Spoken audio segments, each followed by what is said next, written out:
Okay, so one of our first essential poses today is going to be Tadasana or mountain pose. And in order to do this one, we want to go ahead and bring our feet about hips distance apart, parallel to each other. Gently bend through the knees, so you don't want to lock out your knees. Engaging through the thighs, engaging through the core. So imagine you're hugging the sides of the body in and gently bringing that belly button back to the spine. It's not forceful, it's a gentle engagement. So continue to lengthen through the spine, shoulders up, back, and down. Crown of the head is tall. Arms can be by your side or in any mudra of choice, but we want to go ahead and get grounded in. Lengthen.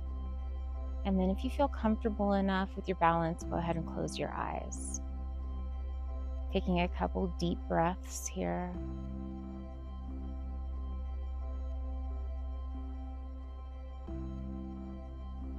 And you can also do tall mountain, and that's bringing the arms above your head. So take notice that we don't want to hunch through the shoulders. We're long, we're tall. Once again, that gentle engagement of the core and the gentle bend in the knees. This is Tadasana. Okay, so practicing Tadasana is a foundational pose. It's teaching you to slow down and it's teaching you alignment. So when you're grounding in, you're slowing down the mind, you're finding that stability by engaging through the thighs, engaging through the glutes and the core, shoulders up, back, and down. So you're really starting to work on your posture and getting the foundations ready for the rest of your poses. All right, so for our next foundational pose, we're gonna do downward facing dog. And for this one, we start on our hands and knees. So coming under the hands and knees, fingers spread wide, tips of the fingers are being pushed into the mat. So really finding your grip, okay?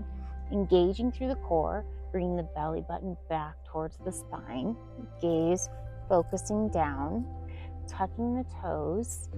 We're gonna go ahead and lift the hips up and back, bending the knees as much as you need so you're not rounded through the upper body. You really want to find that straight line. Neck always stays in line with the spine. For today's demonstration, I'm talking to the camera, so I will be moving my head. But when you're practicing this, you want to go ahead and keep the neck in line. So we're going to go ahead and bend through the knees, straightening one leg then the other, just gently coming into this asana. We're going to externally rotate the arms, so rolling the inner elbows out towards the front of the mat. It's going to help keep your shoulders away from the ears. Keeping that core engaged, we're going to lift the hips, if you can, any farther up and back, bringing the ribs towards the thighs. And then slowly begin to straighten out the legs, bringing the heels as close to the mat as possible. And now we are in downward facing dog.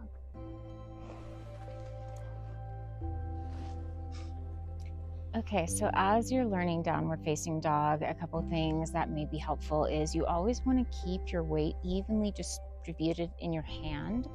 So your hand, the heel of your hand is not taking too much and straining the wrist. The other thing is very important with the neck, just please remember keeping that neck in line with the spine. Also, you can always bring a block in between your thighs to help you focus on that inner thigh rotation, and this will help your alignment as well.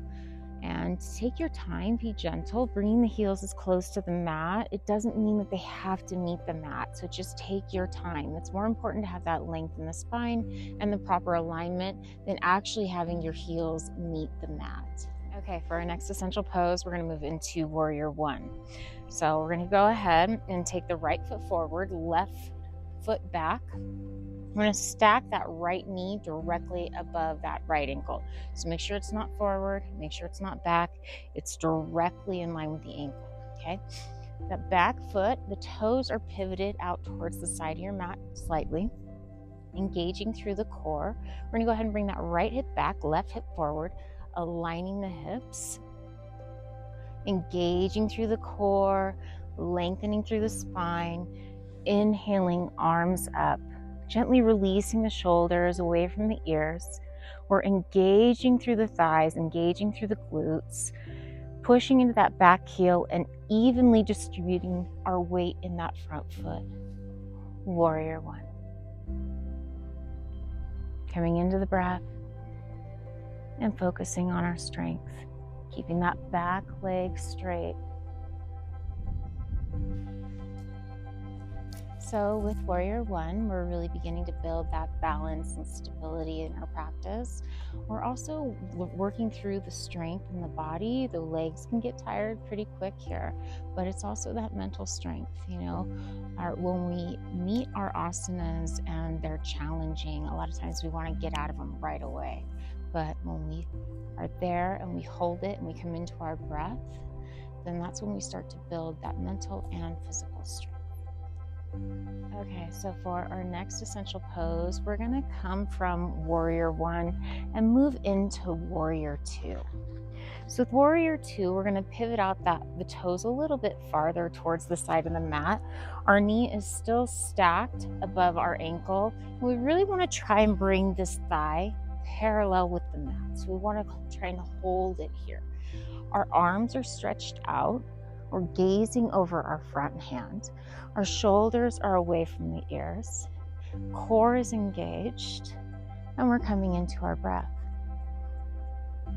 Warrior Two. Okay, so Warrior Two, we're continuing to build the strength we were building through Warrior One, really focusing on the legs, standing strong, the stability, the balance, and the mental focus coming into our breath.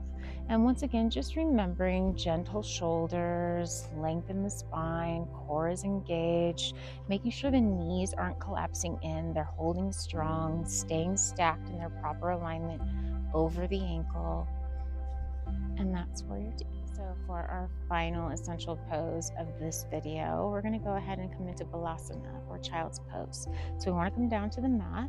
We want to bring big toes to touch, knees mat distance apart. Now in child's pose, you can always keep your knees together, but just for this video, we're going to go ahead and bring them mat distance apart. We're going to go ahead and sit our hips onto our heels. So we want to try and connect. You can always put blankets or blocks underneath you if this is not accessible, or between your thigh and your calf. Okay, and then we're going to go ahead and walk the hands forward, melting the heart down towards the mat. And if this is too much for your shoulders, you can just keep your hands closer to you, or go ahead and put forearm on top of forearm, and we're gently bringing the forehead down to the mat. If your forehead doesn't reach the mat, that's okay. We're just working in that direction. Another important factor is we really want to try and keep the hips as close to the heels as possible. So it's okay if they lift, but we really want to try and work our energy to try and keep them connected, or at least keep them as close together as possible. Once again, using blocks or blankets if need be. Coming down into child's pose, releasing the head. You always put a blanket or pillow or blocks here as well. And go ahead and come into your breath. Shoulders are away from the ears, and just softening, surrendering into the pose.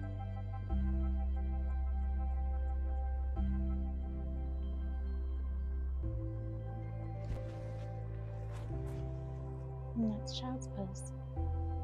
So thank you guys so much for being here today and going over our 5 essential poses. Just please remember, yoga is a journey.